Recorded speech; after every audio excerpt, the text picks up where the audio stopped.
Hello and welcome to the show. Listen, I'm excited about today's show. I don't know about you, but it's so great to have you join us. You know, as I've been talking all year, it's about being grateful. You know, God has blessed us with so many gifts and so many talents, and just being able to use those gifts and talents. But more importantly, being able to tell God how grateful you are, and just being grateful for the little things.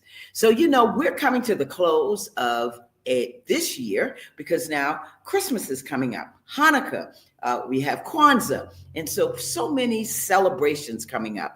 But I have someone very special, and I've been wanting to have her on the show for a while. It's Miss Kiki of Kiki's Chicken and Waffles. So listen, I just want you to sit back and relax, because it's coming up next. The Cecil Williams South Carolina Civil Rights Museum is the Palmetto State's first and only museum. It honors a generation of people, black and white, throughout the state of South Carolina who deserve to be remembered for their unselfish commitments and sacrifices. Enjoy an immersive and entertaining virtual tour. For more information, visit www.cecilwilliams.com.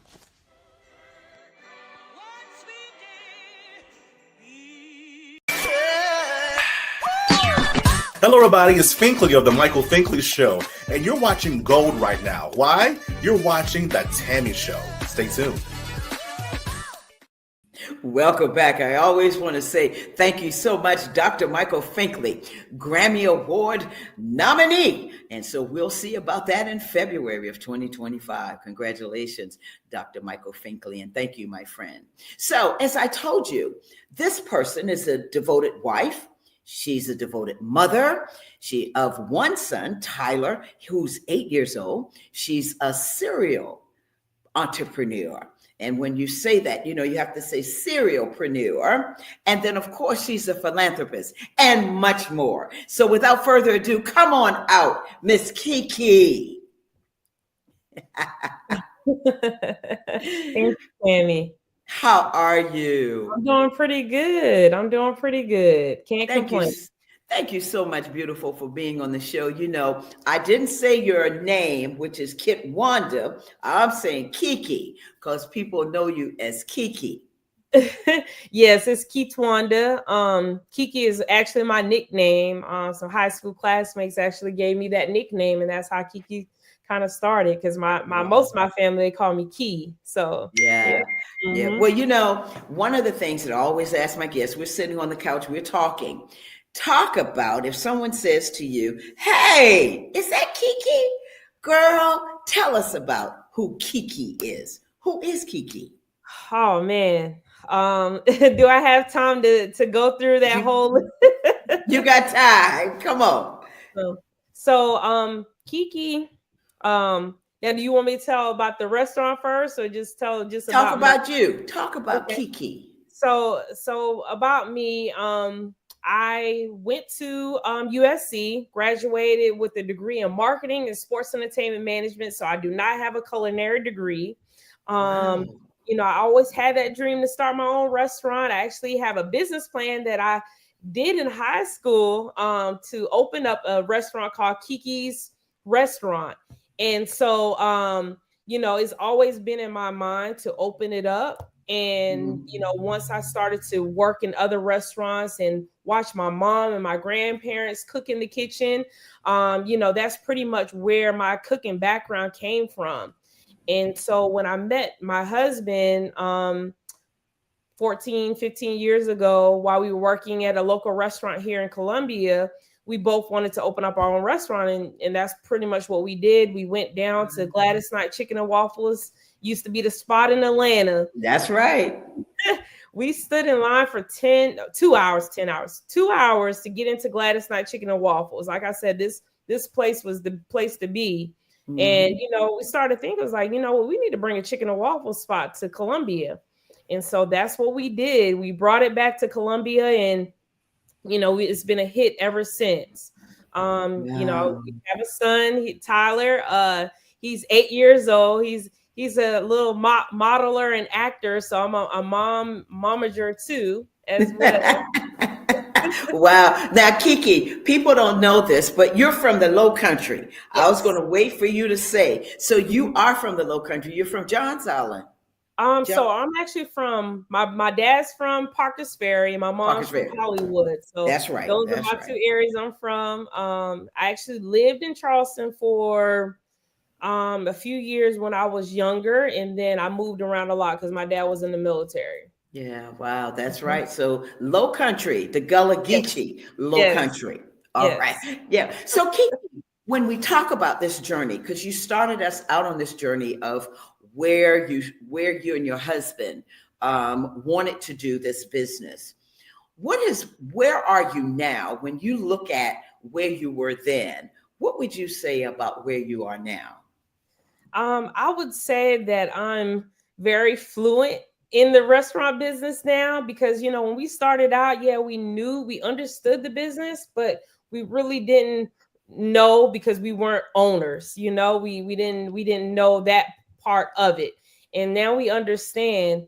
We understand certain things, and now we feel that we have over 100 young adults and adults that we kind of raise as our family, not raised, but they're part of our family because they have helped grow our business to where it is today. And when you have a business or a restaurant in general, your staff is what runs your business for you because you can't do it all. And so That's you right. hiring these people to work in different areas so that you can make sure it's ran the way you want it to be ran. Mhm, And mhm. so I feel that we have learned so much over the years now that we can run it with our eyes closed. Well, that's great. So, when you talk about learning, what are some of the lessons that you learned from your experiences? Oh man. So one I've always noticed before we open is not to grow too fast. And when I say that is, when we first opened, it was very slow. I don't know what we didn't know what we were doing wrong, and we weren't really doing anything wrong. We just didn't spend as much money into marketing when we first opened because one, no one wanted to give us a bank loan because we didn't have the experience of being an entrepreneur, and then two, restaurants are always a risky business to open, so they didn't want to give us a loan. So we went all in with all our savings that we had to open up the restaurant. And so I learned that you don't want to move too fast. So when we started to get that big name in the Columbia area, we could have opened up another restaurant like 2 or 3 years in, but we didn't. We waited. We waited till we were like maybe 4 years in, and then 4 years after, about 2 years after that, then we opened up our second location.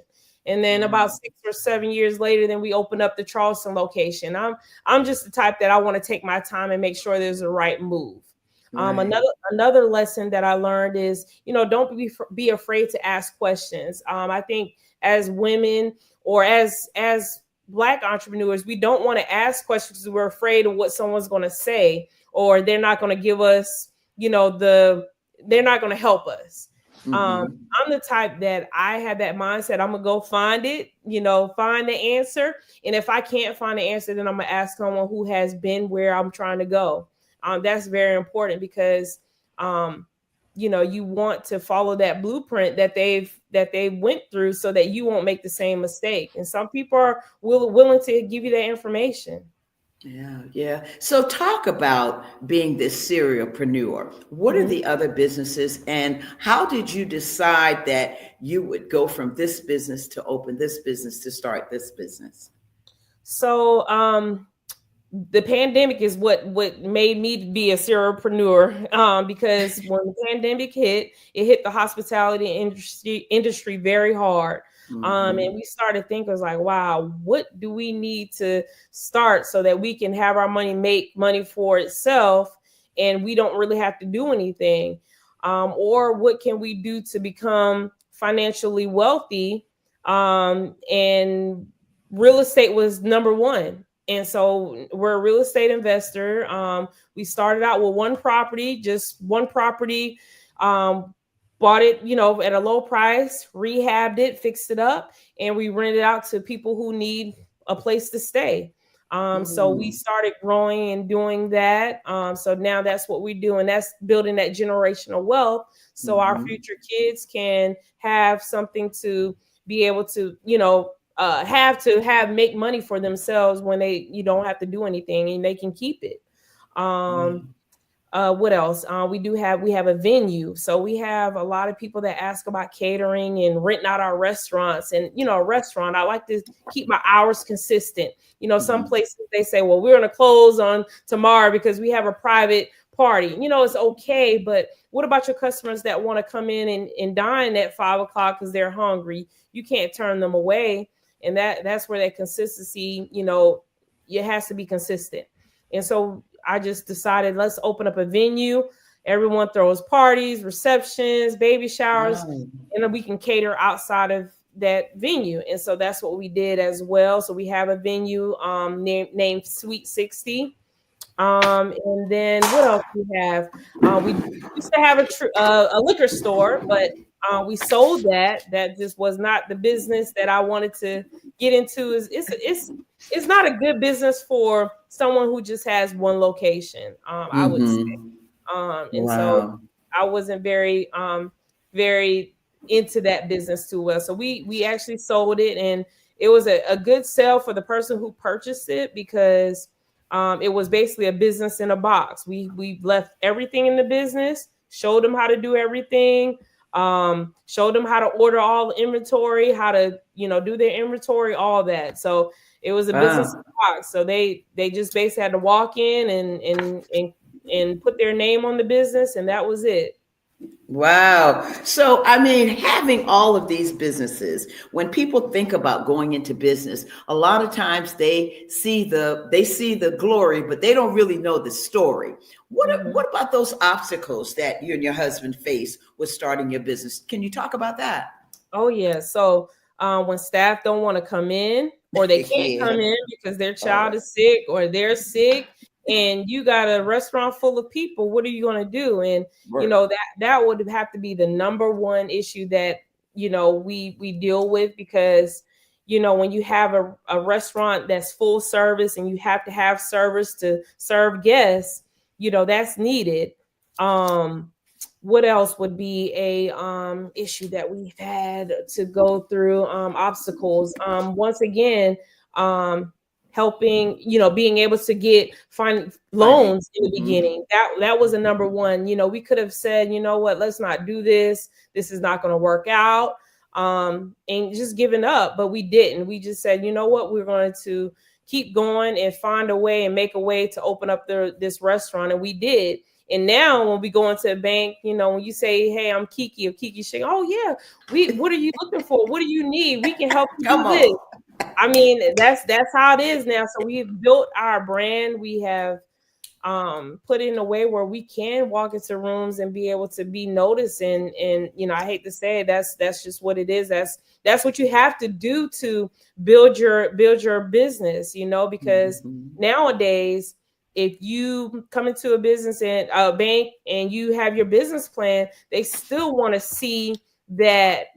They want to see what you have to show for, because they want to make sure that you're going to be able to pay that loan back, Right. They want to see if you're solid. Yeah. Exactly. You're solid entrepreneur. And you have skin in the game. Exactly. That skin in the game. Yeah. And the same thing with the location. We wanted the location so bad. We had our mind set on it. And they told us no, because we didn't. The owners told us no because we did not have the business experience to run a restaurant. And so, we just went around and started looking for more locations, and we found the one that, that worked out pretty good for us, had, equipment and everything in there. So it was less money that we had to spend, in the beginning. I would say another obstacle probably is just finding management as well, because with the restaurant business, you're in there from open to close. We just didn't trust anybody to be able to close up and open up, so we were in there from 11 to 10 during the week, and then we actually closed at 2 a.m. when we first opened on Thursday, Friday, and Saturday. Wow. It was 2 a.m. because we wanted to mirror what Gladys Knight and the Roscoes did in those large cities. And we did have the crowds that come in, but then we got tired of it, and then it brought in the wrong crowd, and so we stopped 2 a.m. Hours. But the management is very important, because for one, we like to train from within and hire up from within. And so it has our staff look forward to, better positions with us. And so when you're training them and make sure that they're doing things right, it gets hard because we have a young staff, and our young generation, they want the title, but they don't want to do the work. They don't want to do the work. Yeah. So that's the hardest thing. But we love them though, but it's just not the same as if we're in there. So, but I would say that our staff, they work so hard that we are able to take days off, and we're able to go on trips and not have to worry as much. I won't say I won't worry, but I won't worry as much. That's right. Well, listen, Kiki, we're going to take a break on this note. And when we come back, I'm going to talk with you about your accomplishments. And I want to find out some things about the holiday as well, and some of those products that you have. Okay? Awesome. Okay, we're going to take a break. Folks, we'll be right back.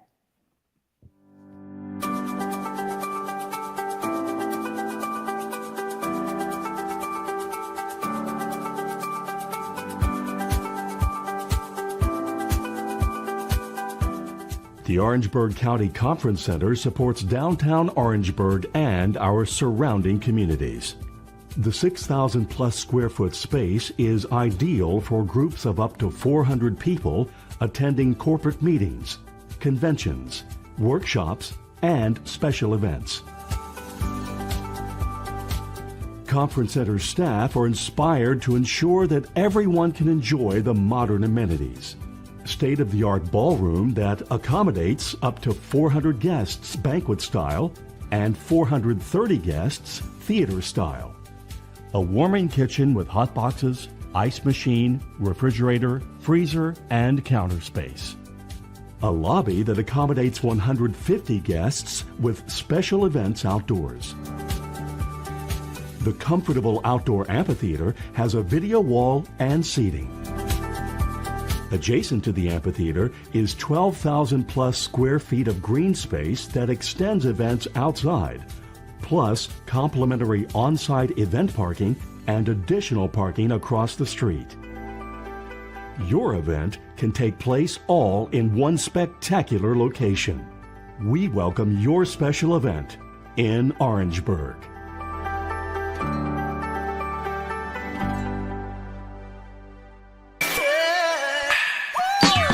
You're tuning in to the Tammy TV Show, and we bringing in that Christian rap heat with Big Geek. What up? All right. Listen, we are back. If you're just joining us, I have the opportunity and the pleasure and honor to be talking with Kiki, the co-owner of Kiki's Chicken and Waffles. And if you haven't been, you need to go. Location is in Columbia, South Carolina, as well as Charleston, South Carolina. There are 2 locations in Columbia, right, Kiki? Yes, we have one. I've been to both. Two Yep. notch in Columbiana. That's right. Yes. Listen, I know, right? And then, of course, in Charleston. And when I tell you, your staff greeted me, with open arms. And I think that's so important when you're running business. When you're running a business, like you said, you want to feel comfortable about it. Mm-hmm. So Kiki, I want to talk with you about your biggest accomplishments. What's been your biggest accomplishment that you can think of? So I would say, for this year, I was actually before that, 2018 South Carolina Chef Ambassador of South Carolina. So that was pretty big. And during that time, we had the opportunity to go around the state of South Carolina and other areas in the United States to, put it out there about our restaurant and what we do. And I had the opportunity to meet Rachel Ray and have her try our food. So it was a great experience. Wow. And that was, basically was appointed by the governor for that. So that was great.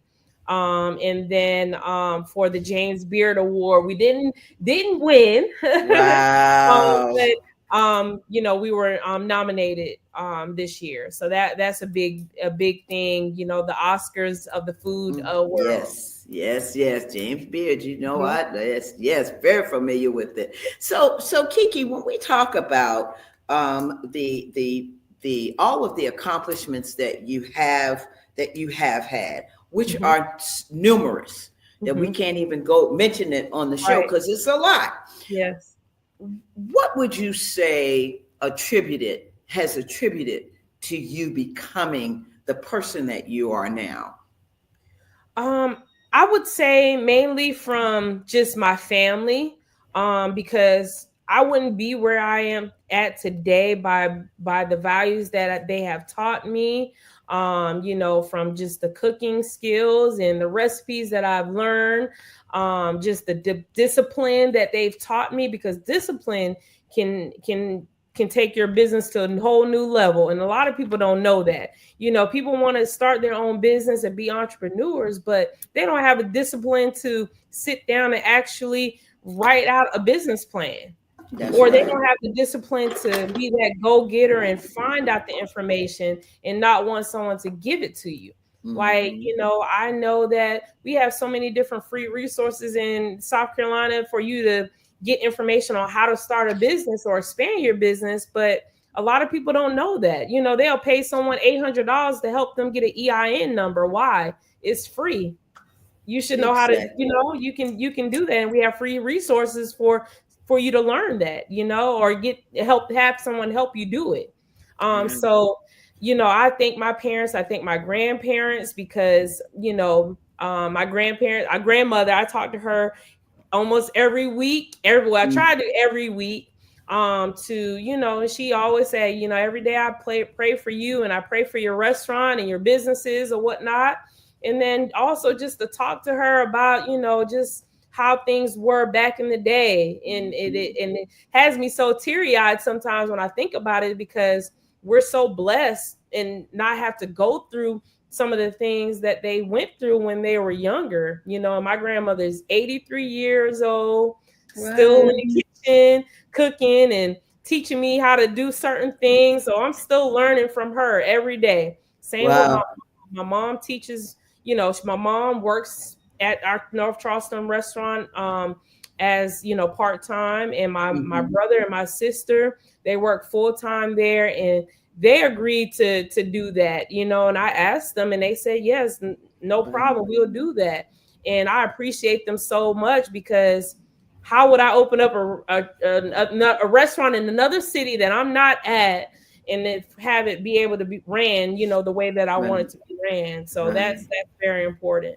Wow. And you talked about recipes, and that's a question that I had in my head. I wanted to ask you, whose recipes do you use? Did you come up with your own? Do you use your grandmother's, your mother? And I know you can't tell us what's in it, but anyway, whose recipes do you use? So most of it is my grandmother and my mom. My grandmother is a good cook. My mom is too. And like when I was talking about the values, my grandmother had a meal on the table every day, Friday and sometimes Saturdays. She did not cook. We were able to get something to eat, from Burger King or whatnot.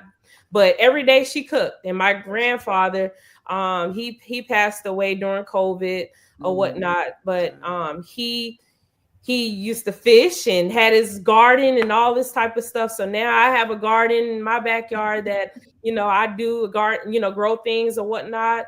But they taught me about growing your own food and the changes of the food that we eat and stuff like that. Different recipes, man. It's just so much that they have taught, and I have taken it all in and teaching my son now to appreciate, what we do and what we have, because, some people don't have that.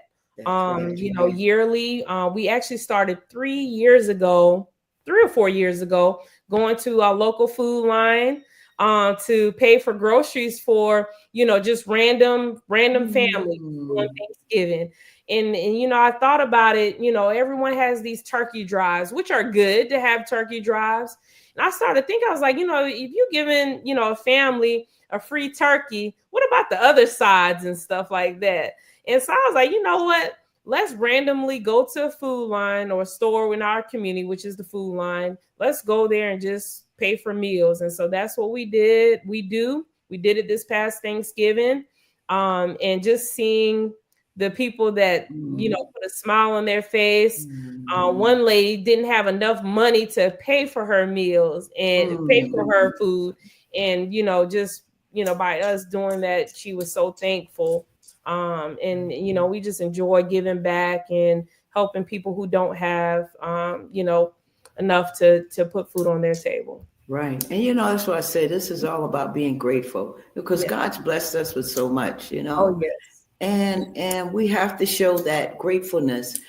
Let God know how grateful we are by doing those types of things. That's why I called you a philanthropist, because I know that about you.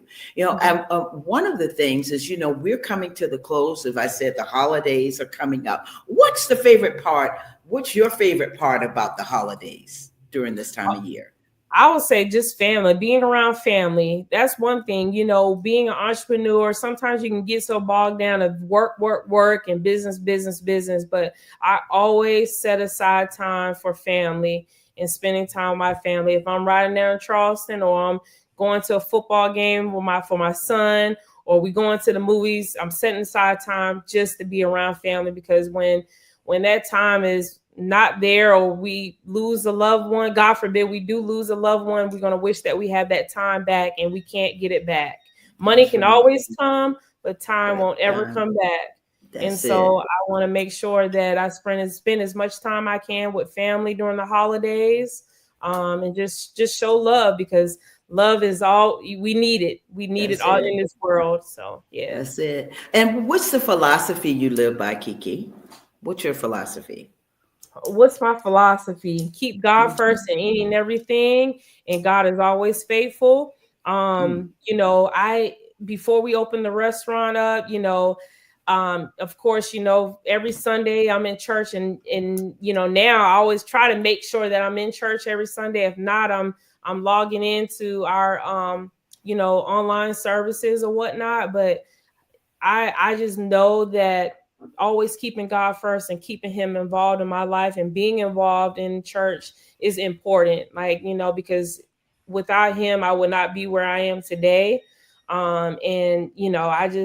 He's been so good to me, and I just can't ever, just not praise and give him all the glory. So that's right. Wow. And so Kiki, talking about that, and with folks nowadays, and what would you tell someone who wants to go into business and being serious about it? What would you say to this person?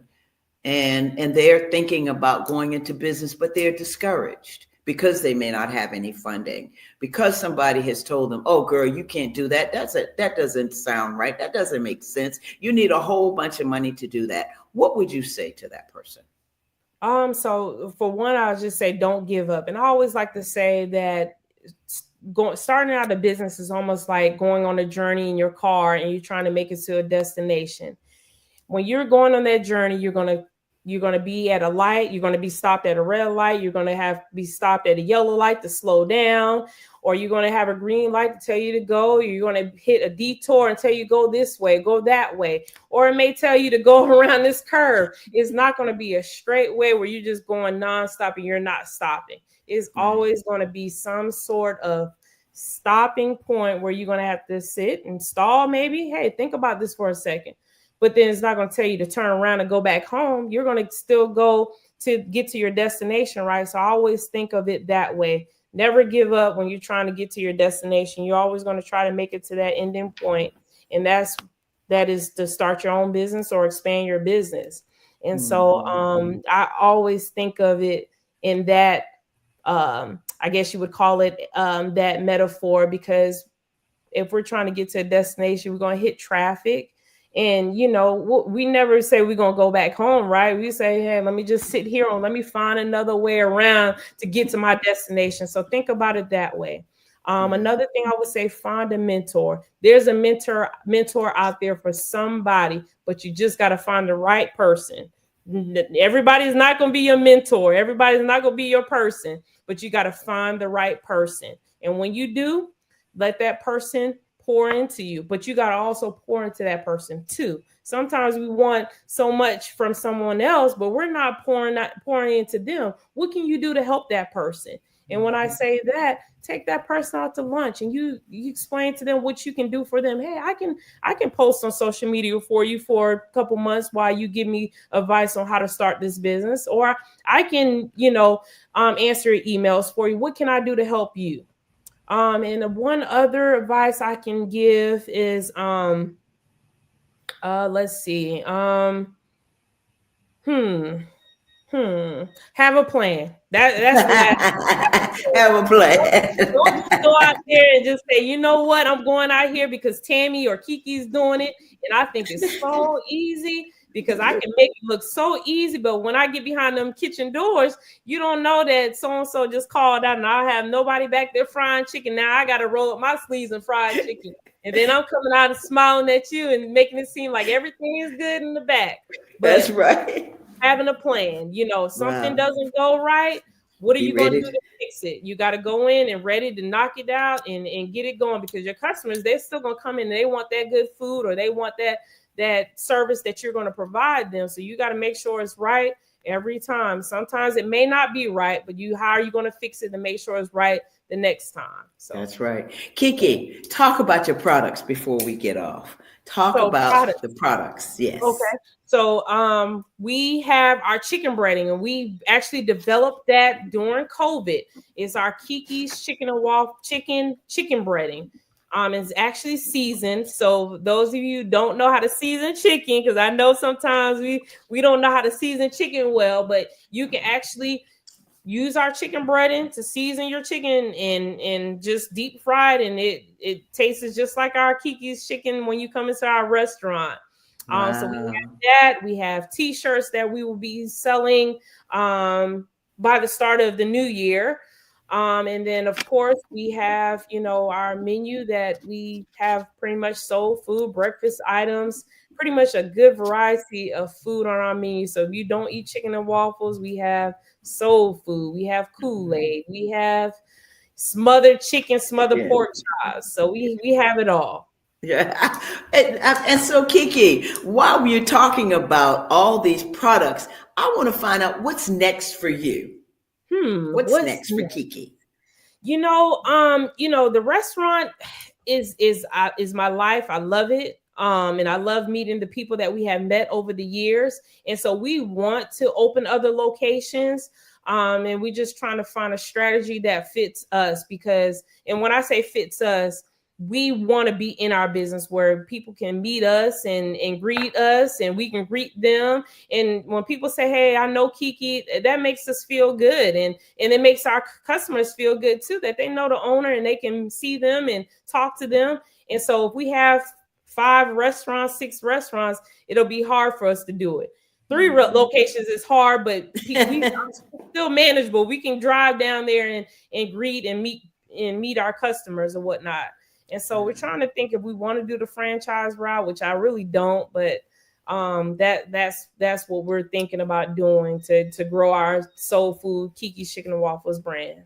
Wow, Kiki, I tell you what, I'm excited for you as always. You are just an inspiration, and just sitting here talking with you has inspired me as I have some things in my mind that I'm want to do in the new year.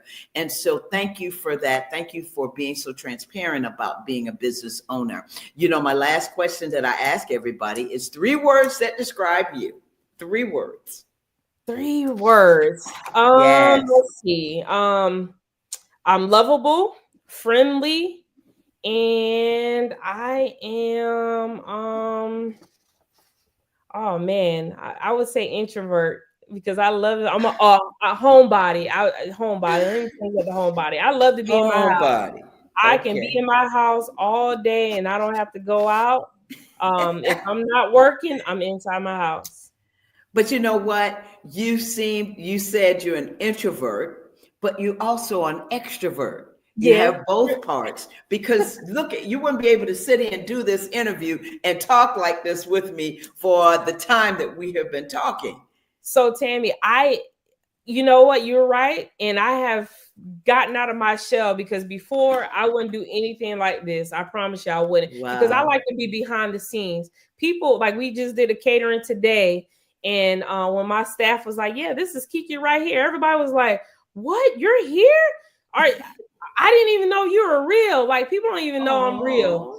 And I like to keep it that way. But learning from my content creator, marketing friend, she was like, Kiki, you really got to get it out there. You got to tell your story. You got to get your face out there. And it's just like, okay, you're right. I do. So that's why I said I need to get out more and do these shows like this and let people know my story, because I don't know who I can be inspiring to start their own business. You know, it's a lot of people that need that push because they don't have that. So that's right. So the next time we got to get your husband on too, so that he can share, you all can share the love story together. And how this happened. Yes. You know? So Kiki, again, I want to say thank you so much from the bottom of my heart, my darling, for just being who you are in God, in Christ, and just knowing your story. This is a beautiful story. Thank you. Yeah, and great advice. And so I'm just hoping that God will continue, and know that he will continue to bless you. That's my prayer for you and your family, your entire family, because I met you, as I told you, I met your brother. And so your entire family. And I pray that God will continue to bless you. And Tyler, tell Tyler I said hello. Grandma and Mom and everyone, I said hello. And thank you again for being on the show. Thank you, Tammy, for having me. I appreciate you. I appreciate you too. So, you got to come back now. Okay. You got to come back.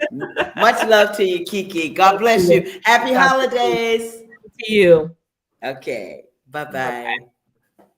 All right, folks, you heard it right here. I tell you, Kiki, co-owner of Kiki's Chicken and Waffles, two locations in Columbia, one in Charleston, South Carolina. And listen, you didn't see her handles. You can go to her website and the chicken breading to find out about the chicken breading that's there, Kiki's Chicken Breading. You can go to the Facebook page. You can go to her IG page, her X page, which we know used to be Twitter. But anyway, the X page is Kiki's Chicken. And so again, Kiki, thank you so much for being on this show, and many blessings to you. We have a great show planned for you next week. And so I want you to be prepared for that. I'm excited about it because it's getting ready to be the holiday, the Christmas show, and I'm excited about it. So again, I want to thank my producer, Alicia, associate producer, Willie. Thank you as always. Please remember to subscribe to the Tammy TV Show. You hit that red subscribe button and it will inform you and notify you when the Tammy Show is coming on. So remember, let's be a blessing to somebody today and every day. Don't forget to call that person up and check on them, especially during this time of the year. Thank you again for joining the show, and have a wonderful, wonderful holiday and a great week. Until the next time, take care of yourself. Bye-bye.